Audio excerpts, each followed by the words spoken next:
અમારો એમ કે મેલોડીઝ તમને ગમે છે ને? અમે આવી છીએ તો અમારે કેવો ધીરુભાઈ અમને આ લોકો બહુ જ પ્રેમ આપે છે અને અમે આવી છીએ તો બહુ રાજી થાય. એ લોકો કહેતા હોય છે કે બધા આવતા એમ કહેવાના આવે તમને વધારે ગમતું હોય. તમે અમદાવાદમાં આવા પ્રોગ્રામમાં કોઈ ગયા હા પરિવારમાં કોણ કોણ છે?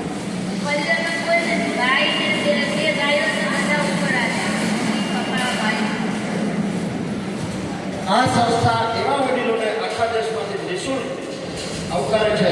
મા બાપ તરીકે અમે સ્વીકારીએ છીએ જેનું દુનિયામાં કોઈ નથી. દીકરાનો હોય, 80 વર્ષના દાદી થયા હોય, આંખો વહી ગઈ હોય, કિડની ખરાબ થઈ ગઈ હોય, હાર્ટનો પ્રોબ્લેમ હોય, પગ વયા ગયા હોય, આવા વડીલો ક્યાં જાય પોતાના પેટ માટે? આર્થિક વ્યવસ્થા ન હોય કે ભાડાના ઘરમાં રહેતા હોય, ભાડું દેવાના પૈસા ન હોય, આવા બધા વડીલો ક્યાં જાય?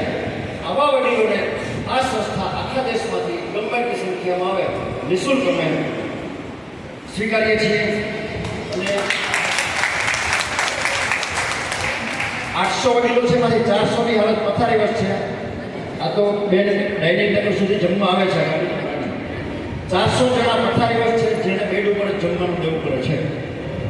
સવારે 7 વાગે ચા નાસ્તો, 10 વાગે ફ્રૂટ જોઈએ એટલું, ફ્રૂટ નથી ખાઈ શકતા, જ્યુસ આપીએ, જ્યુસે પી શકતા નથી અને નળીથી જ્યુસ પીવડાવીએ. આવા વડીલો હાજર જ છે.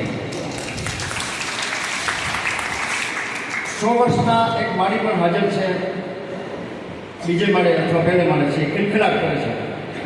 વાહ પહેલા તો આ બધા બાબતો ક્યાં જાય? આવું તો આવા વડીલોને અમે 11 સુધી કાલે આવજો, નો એન્ટ્રી, હાઉસફુલ, આવો બોર્ડ માર્યો નથી. આ બિલ્ડિંગ બન્યા પહેલાં તો ઘણા બધા બિલ્ડિંગ અમે ભાડે રાખ્યા હતા, તમને બધાને ખ્યાલ જ છે. આ બિલ્ડિંગ જેવા 7 બિલ્ડિંગ અમે બનાવી ટોટલ. બીજું બિલ્ડિંગ તૈયાર છે, 1 જાન્યુઆરી ચાલુ કરીએ છીએ. ટોટલ 5000 વડીલો રહી શકશે અને વિશ્વનો સૌથી મોટા વૃદ્ધાશ્રમ બનવા જઈ રહ્યો છે, તમે જાણો છો, બરાબર?